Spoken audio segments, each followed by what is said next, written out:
مشفق متعطف لا ينتهي بالحصر ما أعطاه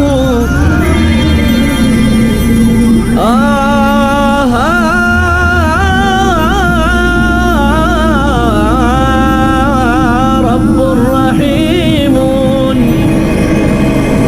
مشفق متعطف لا ينتهي بالحصر ما أعطى. اس توحید دعوت اللہ جو ہے اس کی 3 کورونریز ہے انتہائی انقلابی. سب سے پہلی بات یہ کہ حاکم صرف اللہ ہے. عملی زندگی سے دوسرا تعلق کیا ہے؟ مالک حقیقی ہر شے کا صرف اللہ ہے. اگر میرا مکان ہے تو یہ میری ملکیت نہیں ہے، یہ اللہ تعالیٰ کی ملکیت ہے، میرے پاس امانت ہے. میرا یہ ہاتھ جو ہے یہ اللہ کی ملکیت ہے، میرے پاس امانت ہے. امانت کو میں اصل مالک کی مرضی کے مطابق استعمال کر سکتا ہوں. اس کی مرضی کے خلاف اگر استعمال کروں گا خیانت ہو جائے گی.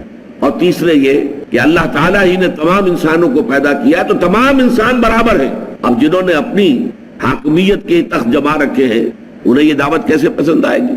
یہ دعوت جب بھی سامنے آئے گی مزاحمت ہوگی، داعیوں کو ستایا جائے گا، مارا جائے گا، پیٹا جائے گا. تو اب یہ ہے کہ اس کے 2 مراحل ہوتے ہیں. پہلا مرحلہ ہے دعوت کا مرحلہ، جبکہ آپ کو ابھی اپنی بات کو پھیلانا ہے، لوگوں تک عام کرنا ہے، پہنچانا ہے.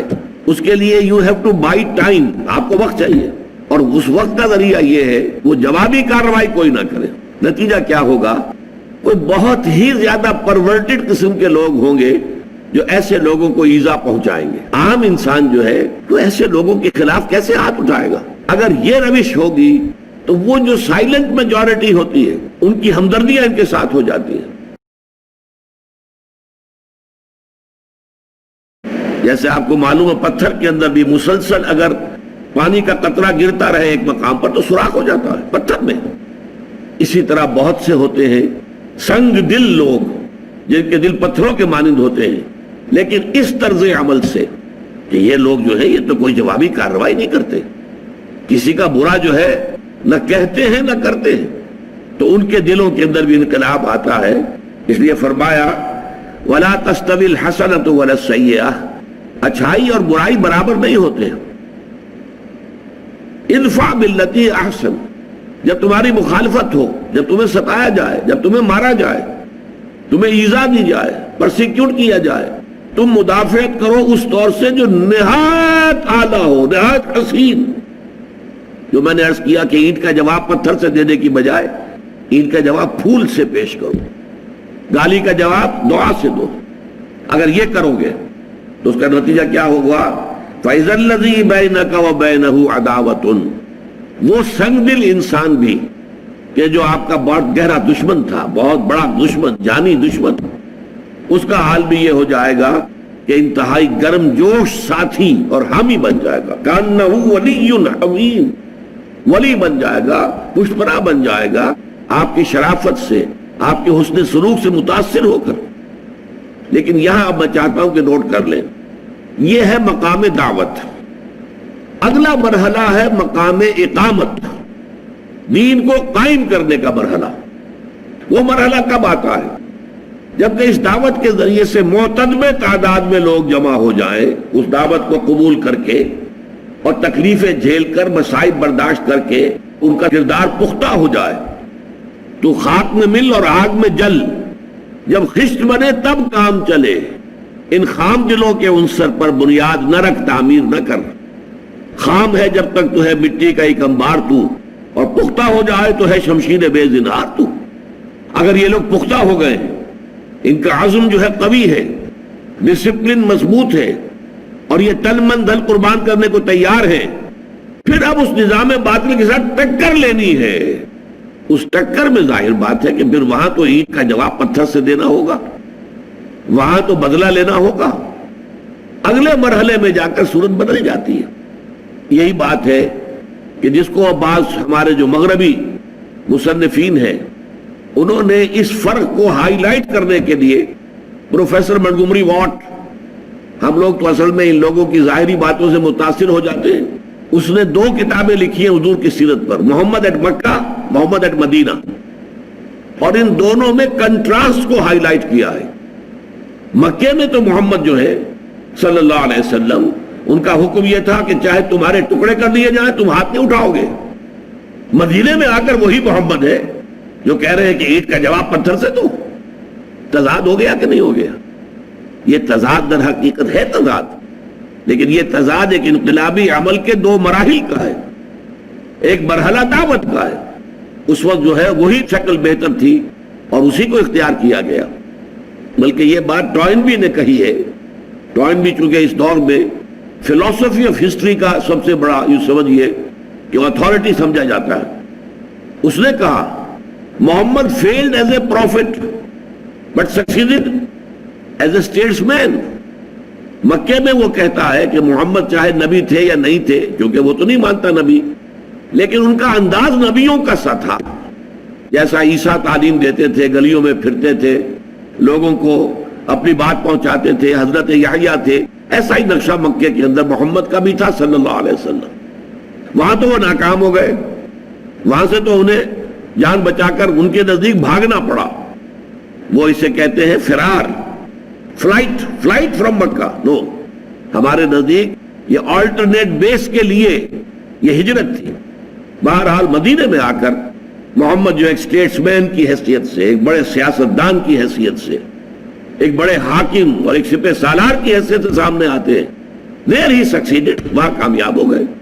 تو یہ زہر در حقیقت جو ہے اس کو یوں سمجھ لیجئے، انقلابی عمل اگر آپ سمجھیں کہ یہ ایک ہی پروسیس کے مختلف مراحل ہیں۔ ایک مرحلے پر جھک کر صلح کرنا مناسب تھا، صلح حدیبیہ میں جھک کر صلح کی ہے۔ اگلے مرحلے میں صلح کا کوئی فائدہ نہیں تھا، بلکہ صلح کا مطلب یہ ہوتا کہ کفر کو آپ فریش لیز آف ایگزسٹنس دے دیں۔ حضور کے علم میں تھا کہ مکے والوں کے اندر اب مقابلے کی تاب نہیں ہے، ہمت نہیں ہے، تو صلح کا مطلب یہ تھا کہ خامخواہ شرک کو مزید مہلت دی جائے۔ آپ نے صلح نہیں کی، حالانکہ ابو سفیان چل کر آیا ہے اور آ کر وہ سفارشیں بھی جو ہے وہ ڈلوا رہا ہے، حضور نہیں سن رہے۔ تو یہ ہر مرحلہ وہ انقلابی عمل کے مراحل کے تقاضے مختلف تھے، ان میں تضاد نہیں ہے۔ تو یہ بات ذرا جو ہے اگلی سورت جو ہے سورہ شورا، سورہ حمیم سجدہ کے بعد، ہمارے منتخب نصاب میں وہ حصہ شامل نہیں ہے، لیکن سورہ شورا کا مرکزی مضمون ہے اقامت الدین۔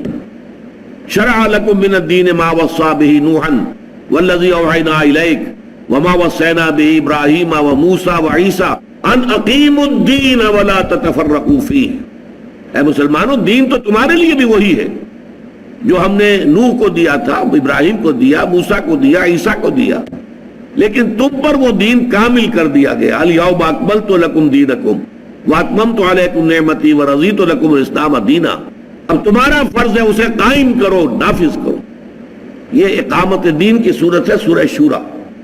اس میں فرمایا گیا ہے والذین اذا اصابہم البغی ہم ینتصرون۔ یہاں مقام مدح میں اہل ایمان کی وہ لوگ جن پر جب کوئی زیادتی کی جاتی ہے تو وہ بدلہ لیتے ہیں۔ اب دیکھیے یہاں کا اور وہاں کا کنٹراسٹ آ گیا۔ یہاں ادفع باللتی احسن، آپ گالی کے جواب میں دعا دیں جیسے کہ مکے میں ہوتا رہا، لیکن اس کے بعد آپ کو معلوم ہے مدینے میں آ کر والذین اذا اصابہم البغی ہم ینتصرون وجزاء سیئۃ سیئۃ مثلھا۔ بدی کا، برائی کا بدلہ ویسی ہی برائی ہے جیسا وہ تمہارے ساتھ کرتے ہیں۔ جیسے ایک اور مقام پر آیا ہے اخرجوہم من حیث اخرجوکم، نکالو ان مشرکوں کو وہاں سے جہاں سے کہ انہوں نے تمہیں نکالا ہے۔ یہ جو ہے اینٹ کا جواب پتھر، ترکی بترکی جواب، یہ ہے در حقیقت اقامت دین کی جد و جہد۔ تو یہ میں نے آپ کے سامنے بیان کر دیا کہ یہاں جو کچھ بیان ہو رہا ہے وہ در حقیقت مقام دعوت کے حوالے سے۔ جب مرتبہ اقامت میں بات آتی ہے تو پھر وہاں پر بدلہ، انتقام، اسی لیے وہاں پر تو کھل کر کہا گیا ہے وَلَمَنِ انتَصَرَ بَعْدَ ظُلْمِهِ فَأُولَٰئِكَ مَا عَلَيْهِم مِّن سَبِيلٍ۔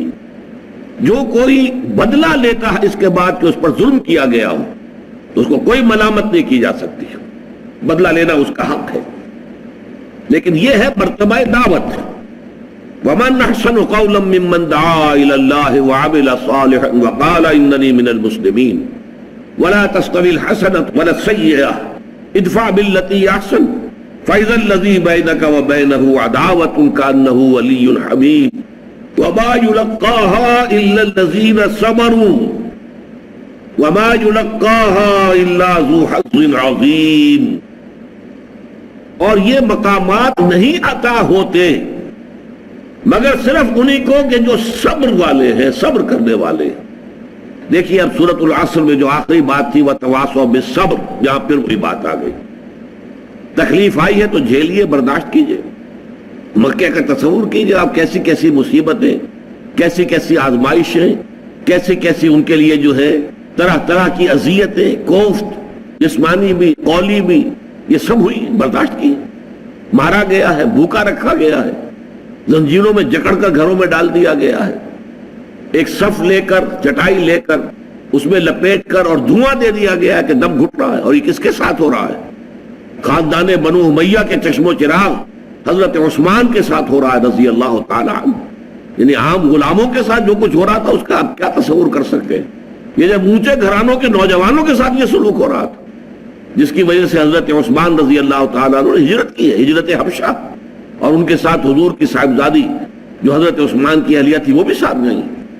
تو فرمایا وَمَا يُلَقَّاهَا إِلَّا الَّذِينَ صَبَرُوا، نہیں دیے جاتے یہ مقامات بلند مگر انہی کو جو صبر کرنے والے ہیں۔ وَمَا يُلَقَّاهَا إِلَّا ذُو حَظٍّ عَظِيمٍ، اور نہیں دیے جاتے یہ مقامات اور یہ مراتب عالیہ۔ میں نے عرض کیا تھا نا کہ یہ مقام بلند ترین مقام جو ہے انسان کے لیے کسبی اعتبار سے، اپنی محنت سے، اپنی کوشش سے جو بلند ترین مقام انسان حاصل کر سکتا ہے وہ ان 7 آیات میں بیان ہوا ہے۔ پہلے 3 آیات میں مرتبہ ولایت، اور باقی 4 آیات میں اب اللہ کی طرف لوگوں کو بلانا اور اس کے تقاضے اور اس کا طرز عمل۔ وَمَا يُلَقَّاهَا إِلَّا الَّذِينَ صَبَرُوا وَمَا يُلَقَّاهَا إِلَّا ذُو حَظٍّ عَظِيمٍ، نہیں دیے جاتے یہ مقامات مگر انہی کو کہ جو بہت نصیب والے ہیں۔ حظ، حظ اردو میں بھی استعمال ہوتا ہے، حصہ، نصیب، حظ، تو حظ عظیم، جو بہت بڑے نصیب والے ہیں، بہت خوش قسمت لوگ ہیں۔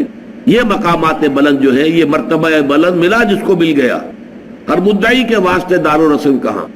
یہ مقامات جو ہے یہ در حقیقت بہت ہی صاحب نصیب اور صاحب قسمت لوگوں کے حق میں آنے والے ہیں۔ مشفق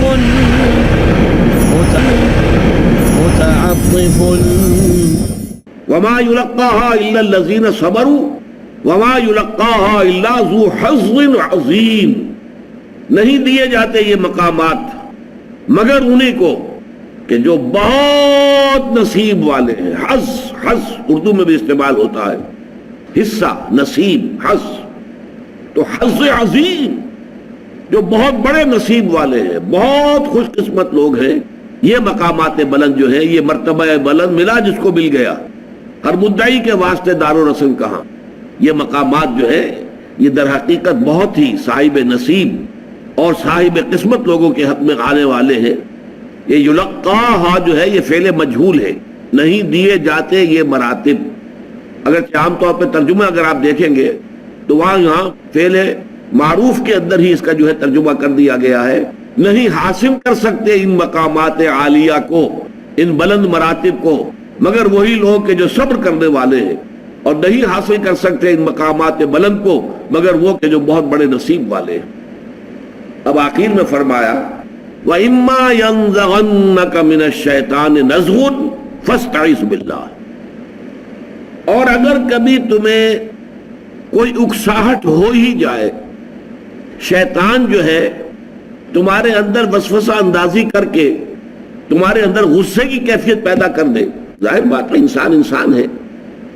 آپ نے 10 مرتبہ لوگوں کی بری باتیں سنی اور خاموش رہے، یا اچھی بات میں جواب دیا، انہیں دعائیں دی، 11ویں مرتبہ ہو سکتا ہے کہ آپ کو غصہ آ جائے۔ لیکن یہ غصہ اگر آیا ہے، جان لو مقام دعوت میں اگر یہ غصہ آیا ہے، یہ شیطان کی طرف سے وسوسہ ہے۔ یہ نزغ کے لفظ کو پہچان لیجئے، عربی میں ایک بڑا اس اعتبار سے بڑا خوبصورت معاملہ ہے، نزع عین کے ساتھ۔ نزع کے معنی کسی سے کوئی چیز کھینچ لینا، اسی لیے ہم کہتے ہیں عالم نزع میں تھا، جبکہ جان جو ہے کسی انسان کی کھینچی جا رہی ہے تو عالم نزع میں ہے۔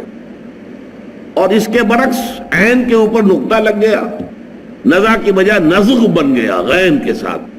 اس کے معنی کسی چیز میں کوئی شے داخل کر دینا، دخول فی امر افسادہ، اس میں فساد پیدا کرنے کے لیے، وسوسہ ڈال دینا دل میں، یا جسے اکساہٹ کہتے ہیں، چھوت لگ جانا کہیں، یہ دھوکہ جس کو کہتے ہیں۔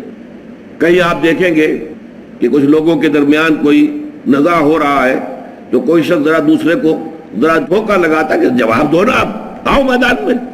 تو یہ جو ہے در حقیقت یہ سب شیطان کی طرف سے ہے۔ شیطان چاہتا ہے کہ فساد پیدا ہو جائے، شیطان چاہتا ہے کہ لوگوں کی عصبیت جاہلیت جو ہے وہ بھڑک اٹھے۔ اس لیے قرآن یہ کہتا ہے مسلمانوں، ان مشرکوں کے معبودان باطل کو گالیاں نہ دینا کبھی، وہ پلٹ کر اللہ کو گالی دیں گے، کیا فائدہ؟ وہ ان کے معبود ہیں، وہ معبود مانتے ہیں، کہو یہ کہ وہ غلط ہے، ان میں کچھ نہیں ہے، لیکن گالی مت دینا۔ لا تسبوا الذین یدعون من دون اللہ، اللہ کے سوا جن کو یہ پکارتے ہیں انہیں کبھی گالی مت دینا، اس لیے کہ پھر وہ زیادتی میں آ کر اور انتقام کے طور پر اللہ تعالیٰ کو گالی دیں گے۔ اسی طریقے سے یہ ہے کہ آپ جو ہے غصے میں نہ آئیں، غصے میں آنا مقام دعوت کے منافی ہو جائے گا۔ بلکہ میں تو کہا کرتا ہوں کہ جو بدھ مت کے بھکشو کا ایک کانسیپٹ ہے، بدھ مت کے بھکشو درویش، بالکل درویش، دنیا کی کسی شے سے کوئی تعلق ہی نہیں، وہ لوگ جو ہے ہر طرح سے یوں سمجھیے کہ بے نفسی کی انتہا۔ یہ حضرت عیسیٰ علیہ السلام کے پیروکاروں میں بھی ایسے لوگ پیدا ہوئے، بہت سے لوگ جو ہے غلط راستوں پر بھی پڑ گئے، لیکن بہت سے لوگ بڑے خالص رہبانیت والا معاملہ انہوں نے اختیار کیا تو انہوں نے واقعتاً اس کو پھر پورا نبھایا بھی ہے۔ ایسے لوگ بھی دنیا میں گزرے ہیں، نبھایا ہے۔ اسی طرح بدھ مت کے بھکشیوں نے، تبھی یہ دعوت اتنی پھیلی ہے دنیا کے اندر۔ گوتم بدھ کی دعوت کہاں سے کہاں پہنچ گئی، کہاں ہندوستان اور کہاں سارا فار ایسٹ جو ہے، چائنا، یہ سب کے سب گوتم بدھ کے ماننے والے، بلکہ ہندوستان سے تو گوتم بدھ کے مذہب کو نکال ہی دیا گیا، وجود ہی نہیں ہے، سارا کا سارا بیرون ہند ہے۔ تو یہ ساری چیزیں جو ہے یہ درویشی، اس درویشی کے اندر یہ خیر ہے، اس کے اندر یہ تاثیر ہے، اس سے لوگ جو ہے اثر پکڑتے ہیں۔ فَإِذَا الَّذِي بَيْنَكَ وَبَيْنَهُ عَدَاوَةٌ كَأَنَّهُ وَلِيٌّ حَمِيمٌ، یہ واقعہ ہے، یہ شاعری نہیں ہے، یہ حقیقت ہے، اس کے نتائج نکلتے ہیں۔ لیکن اگر تمہیں کبھی کسی وقت کوئی اکساہٹ محسوس ہو، تمہیں طیش آنے لگے، غصے کے آثار تمہیں اپنے اندر محسوس ہوں، اما ينزغنك من الشیطان نزغ، تو یہ شیطان کا نزغ ہوگا، یہ شیطان کا وسوسہ ہوگا، یہ شیطان کی طرف سے اکساہٹ ہوگی۔ فاستعذ باللہ، فوراً اللہ کی پناہ میں آ جاؤ، فوراً کہو اعوذ باللہ من الشیطان الرجیم، شیطان رجیم، شیطان مردود کی اس اکساہٹ سے، اس کی وسوسہ اندازی سے میں اللہ تعالیٰ کی پناہ میں آتا ہوں۔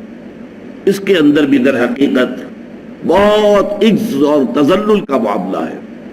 انسان بلند سے بلند مقام پر پہنچ کر بھی یہ نہ سمجھے کہ میں تو بس کامل ہو گیا، مجھ پر شیطان کا کوئی وار کارگر ہو ہی نہیں سکتا۔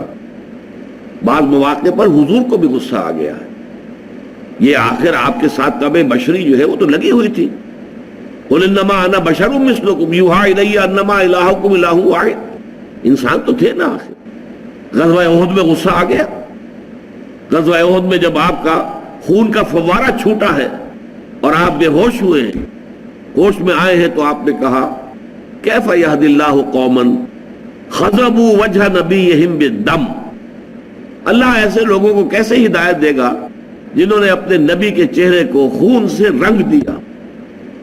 فوراً آیت نازل ہوئی لیس لک من الامر شیء اما يعذبهم واما يتوب علیہم، اے نبی آپ کے ہاتھ میں کوئی اختیار نہیں ہے کہ کوئی ایمان لا سکتا ہے یا نہیں اور کوئی ہدایت پائے گا یا نہیں، یہ اختیار کلیتاً اللہ کا ہے۔ اللہ چاہے گا تو انہیں عذاب دے گا، یقیناً انہوں نے زیادتی کی ہے، یہ ظالم ہے، یہ مشرک ہے، انہوں نے نقصان پہنچایا ہے، تکلیفیں پہنچائی ہیں، یہ مستحق ہے سزا کے، اللہ چاہے گا تو سزا دے گا، لیکن اللہ چاہے گا توبہ کی توفیق عطا کر دے گا۔ اور آپ کو معلوم ہے کہ جس شخص کی وجہ سے وہ چرکا لگا تھا مسلمانوں کو، خالد ابن ولید، خالد ابن ولید تھے کہ جو اس وقت جو کفار کا مشرکین کا جو رسالہ تھا کیولری اس کے کمانڈر تھے. انہوں نے دیکھ لیا کہ غلطی کی ہے. ان مسلمانوں نے تیر اندازوں کو حضور نے ایک درے کے اوپر مقرر کر دیا تھا 50 کہ یہاں سے کبھی نہ ہلنا, چاہے تم یہ دیکھو کہ ہمیں شکست ہو گئی ہے, ہم سب قتل ہو گئے ہیں اور ہمارا گوشت پرندے نوچ نوچ کر کھا رہے, تب بھی تم نے یہاں سے نہیں ہلنا. لیکن جب فتح ہو گئی تو ان کے مابین ایک نزاع ہو گیا. لوگوں نے کہا حضور نے تو شکست کی صورت میں کہا تھا, یہ تو فتح ہو گئی ہے. 50 میں سے 35 افراد وہاں سے چلے گئے. حالانکہ لوکل کمانڈر کہتے رہ گئے کہ دیکھو یاد کرو حضور نے کیا کہا تھا, مت ہلو یہاں سے. تو اگرچہ انہوں نے حضور کی بات کی تعویل کر دی تھی, میں تسلیم کرتا ہوں کہ حضور نے شکست کی صورت میں کہا تھا, لیکن لوکل کمانڈر کا حکم ماننا بھی تو لازم تھا کہ نہیں. ان کی حکم عدولی کی اور وہ قابی نگاہ خالد ابن ولید کی. اس نے دیکھ لیا کہ وہ اب درہ خالی ہے, مسلمانوں پر پیچھے سے حملہ کیا جا سکتا ہے. پورے کوہ احد کا چکر لگا کر پیچھے سے آ کر اور کیولری کا حملہ, جبکہ لوگوں کا رخ بھی دوسری طرف ہو. ورنہ آپ کو معلوم ہے کیولری کا مقابلہ بھی کیا جاتا ہے, نیزے جو ہے تان دیے جائے, گھوڑوں کی گردنوں کے اندر سواروں کو نیزوں میں پرو لیا جائے, لیکن ان کا تو رخ تھا ادھر.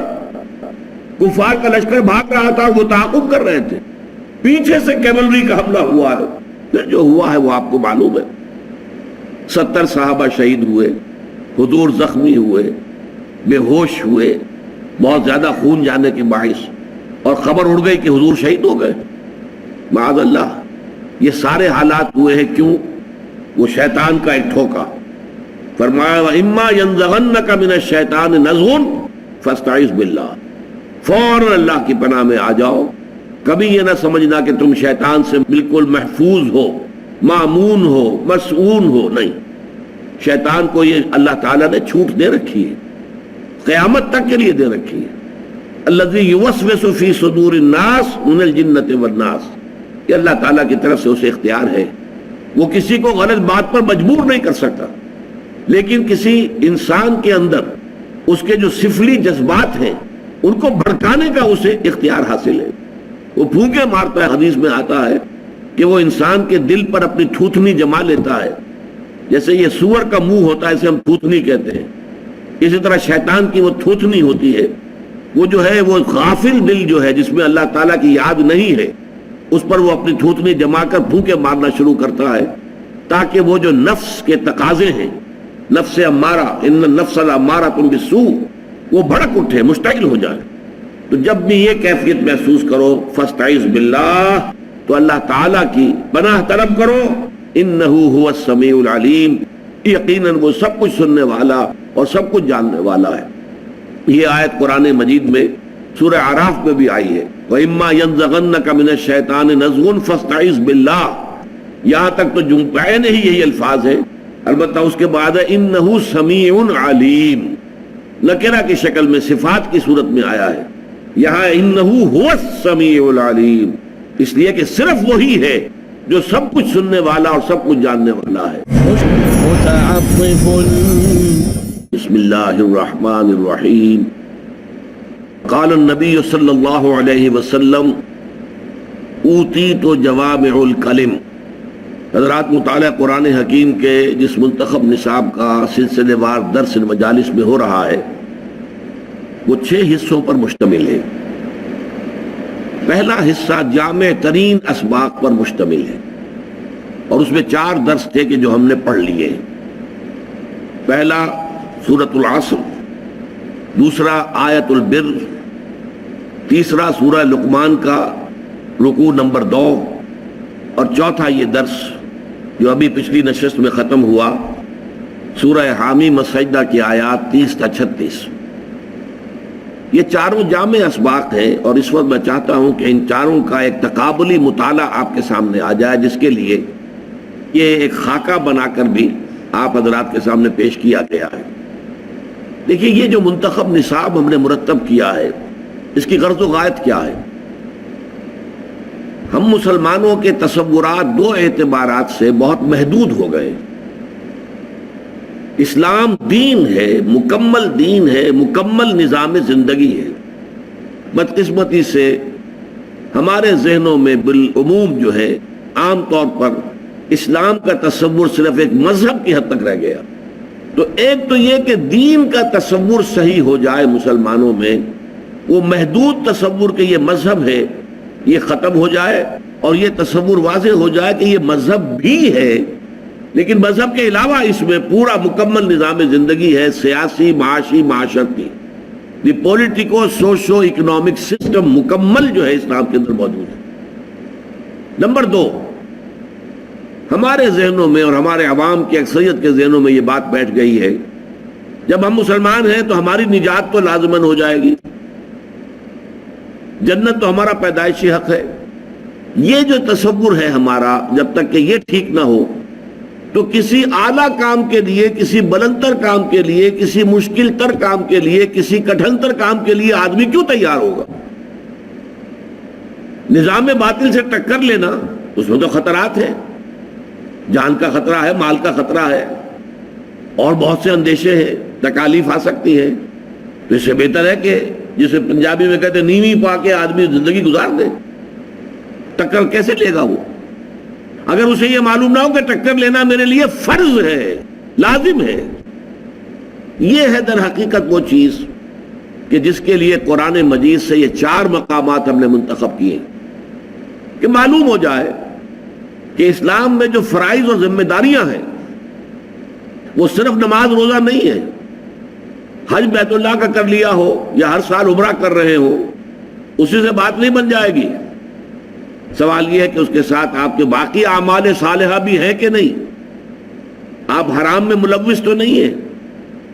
کوئی شے جسے اللہ کی کتاب نے حرام قرار دیا ہو آپ اس میں ملوث تو نہیں. پھر یہ کہ آپ کی زندگی کا رخ کیا ہے، اس کو سمجھانے کے لیے یہ 4 اسباغ جو جامع ہیں. چنانچہ آپ کو یاد ہوگا کہ امام رازی رحمۃ اللہ علیہ کا میں نے ایک جملہ اس وقت سورۃ العصر کے دوران پڑھ کے آپ کو سنایا تھا کہ وہ کہتے ہیں اعلم ان هذه الآیہ فیہا وعید شدید، اس میں بڑی شدید وعید ہے اللہ کی طرف سے. لأن اللہ تعالی حکم بالخسار علی جمیع الناس، اس لیے کہ اللہ تعالیٰ نے تو تمام انسانوں کی تباہی اور بربادی کا فیصلہ کر دیا سوائے ان کے جو ان 4 شرطوں کو پورا کریں.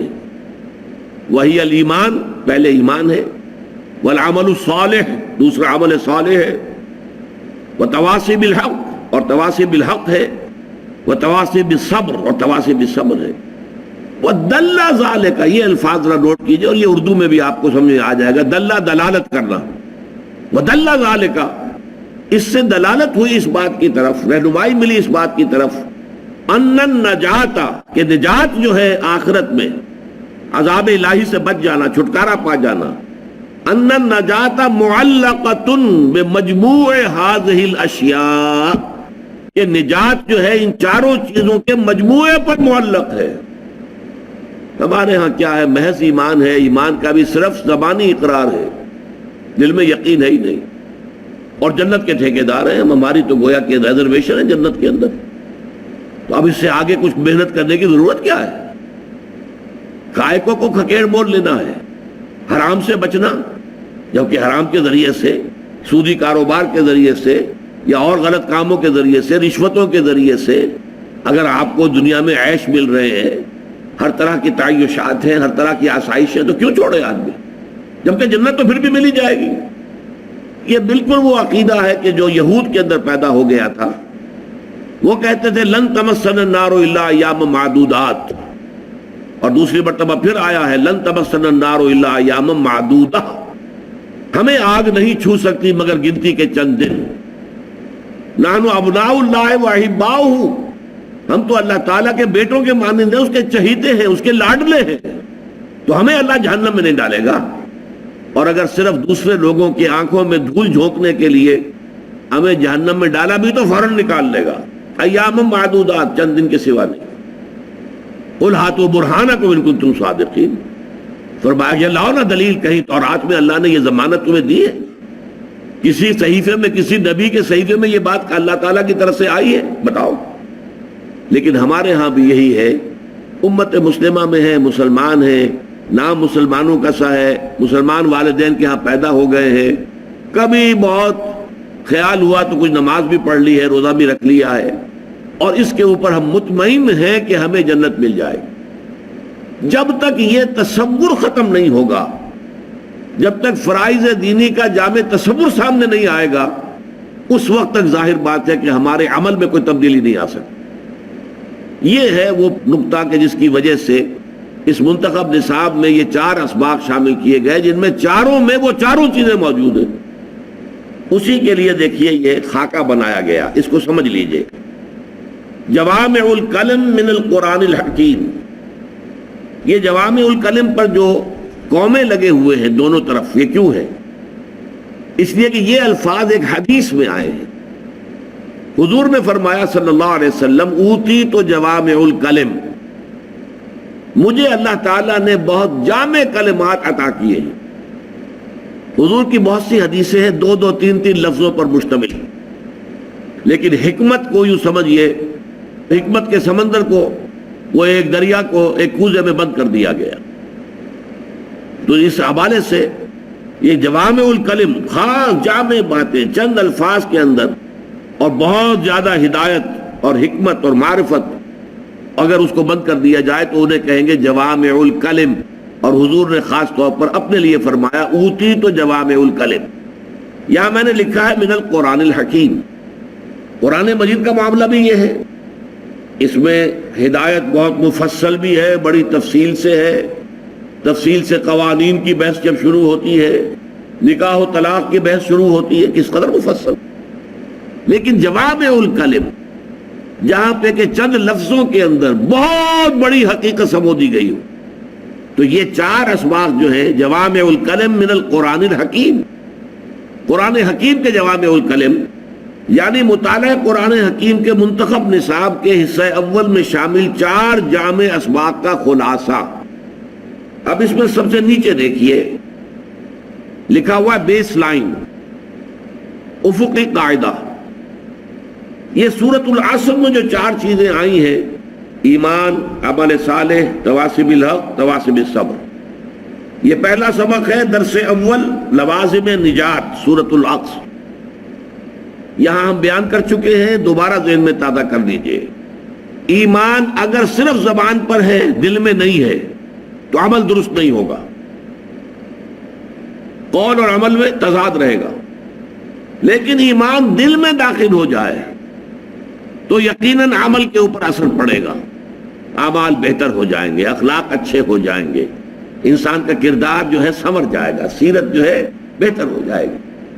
اب اس میں یہ ہے اس ایمان کا دل میں داخل ہونے کے مراتب ہیں، پھر کتنا گہرا گیا، کتنا گہرا گیا، کتنا گہرا گیا، کتنا گہرا گیا، اس کی بات اگلے اسباق کے اندر ہوگی۔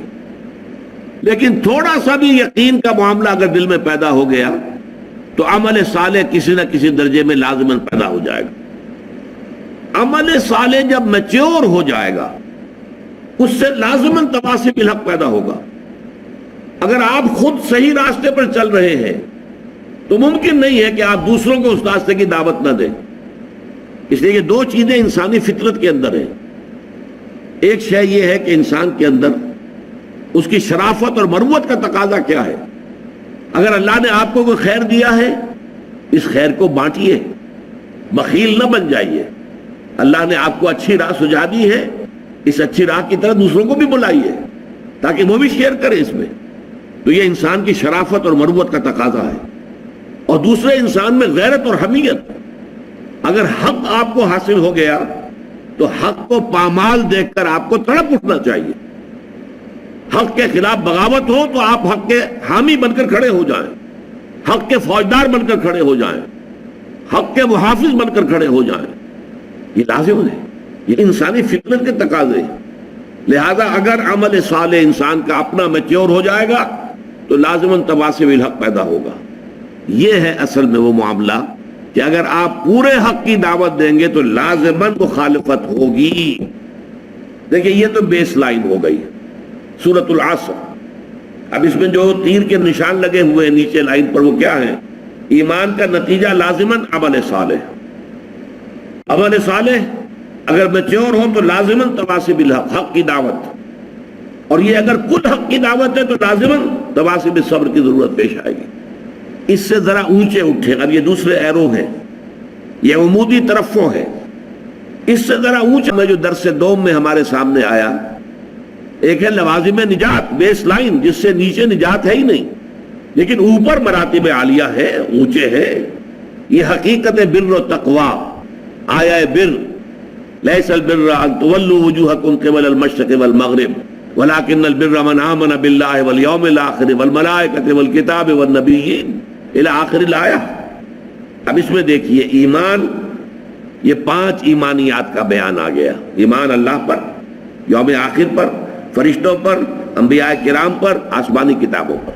مشفق متعطف.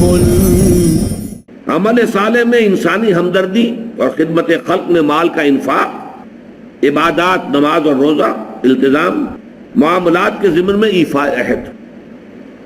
نمبر 3 چیز یہاں پر مقدر ہے، انڈرسٹوڈ ہے، لیکن واضح طور پر بیان نہیں ہوئی.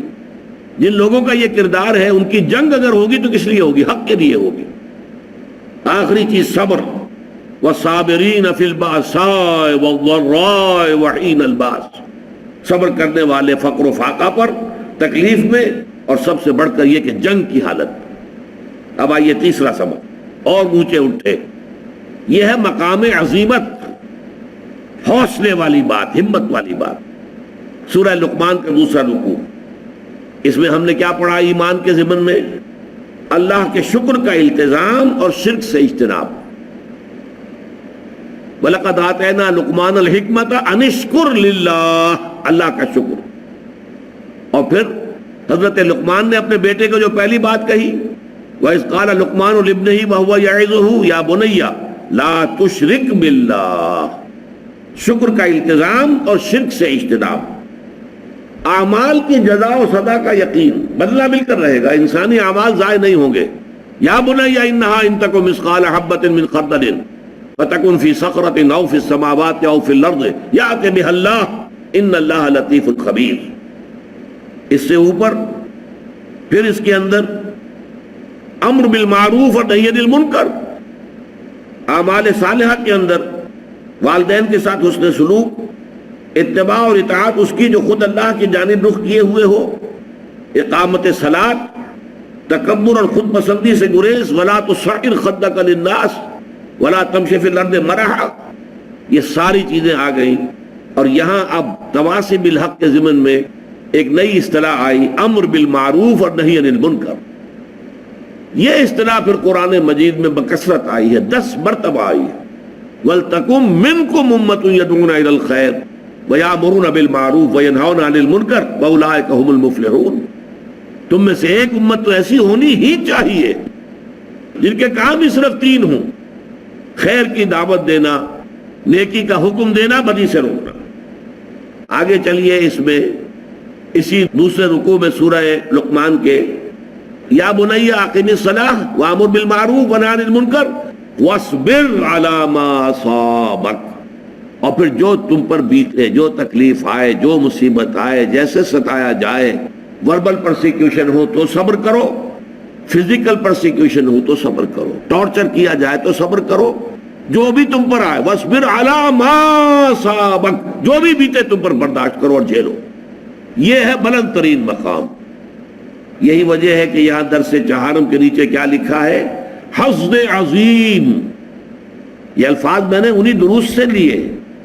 مقام عظیمت، چونکہ سورہ لقمان میں یہ لفظ آیا ہے، یا بنی اقم الصلاۃ وامر بالمعروف ونہی عن المنکر واصبر علی ما اصابک ان ذالک من عزم الامور. یہ بڑے ہمت کے کاموں میں سے ہے. تو مقام عظیمت یہ مقام و مرتبہ عظیمت. اس کے بعد دیکھیے اسی میں دوسرا آیا اللہ کی ربوبیت پر دل کا مطمئن ہو جانا. ایمان کے ضمن میں فرشتوں کی تائید اور نصرت. فرشتے جو ہیں آپ کو معلوم ہے جنگ کے دوران بھی نازل ہوئے. غزوہ بدر میں واقعہ یہ ہے کہ جو فتح عظیم ملی ہے فرقان، یوم الفرقان، اس میں فرشتوں کی مدد کا بہت بڑا حصہ ہے. آخرت اور جنت کی نعمتوں کا یقین. لکم فیہا ما تشتہی انفسکم ولکم فیہا ما تدعون. پھر یہ کہ اللہ تعالیٰ کی صفات غفور، رحیم، سمیع اور علیم۔ اس کے بعد جو اس میں آیا تھا لفظ استقامت، جس کے بارے میں نے عرض کیا تھا کہ اس استقامت کے اندر قیامت مثبت ہے، کہہ دینا میرا رب اللہ ہے۔ اس پر استقامت کے معنی کیا ہوں گے؟ اب اللہ کا ہر حکم واجب التنفیذ، واجب التعمیل، واجب الاطاعت، ورنہ استقامت کہاں ہوئی؟ یہ استقامت اطاعت سب سے پہلے، پھر ایک استقامت باطنی ہے، اللہ کی رضا پر راضی رہنا، جو کچھ ہو رہا ہے اللہ کی مرضی سے ہو رہا ہے۔ ما اصاب من مصیبت فی الارض ولا فی انفسکم الا فی کتاب من قبل ان نبرأها، یہ تو اللہ تعالیٰ کی طرف سے، لکہ لا تاسوا علی ما فاتکم ولا تفرحوا بما آتاکم واللہ لا یحب کل مختال فخور۔ اللہ کچھ دے دے تو اترایا نہ کرو، کچھ چھین لے تو افسوس نہ کیا کرو۔ اللہ نے چھینا ہے، کوئی حکمت ہوگی۔ یہ جب تک کیفیت نہیں ہے تو استقامت کا ہو۔ راضی برضائے رب، رضائے رب پہ راضی رہے، یہ حرف آرزو کیسا؟ خدا خالق، خدا مالک، خدا کا حکم، تو کیسا؟ تیری مرضی، میری پسند، میری رائے۔ Who are you؟ رضائے رب پہ راضی رہے، جو رضائے رب ہے اس پر راضی رہو۔ یہ ایسا ہو جانا چاہیے، یہ یوں ہو جانا چاہیے، یہ کیا حرف آرزو؟ وہ ہوگا جو اللہ چاہے گا، تم کاہے کی آرزو لگا کر بیٹھے ہوئے ہو؟ رضائے حق پہ راضی رہے، یہ حرف آرزو کیسا؟ خدا خالق، خدا مالک، خدا کا حکم، تو کیسا؟ یہ ہے استقامت۔ اسی استقامت کے اندر پھر توکل ہے۔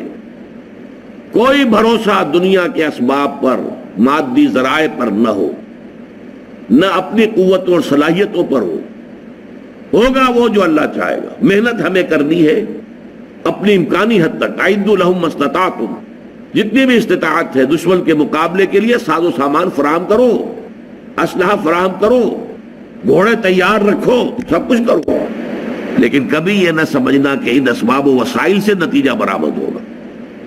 نتیجہ اللہ کی مرضی سے برآمد ہوگا۔ توکل تمہارا اللہ کی ذات پر ہونا چاہیے۔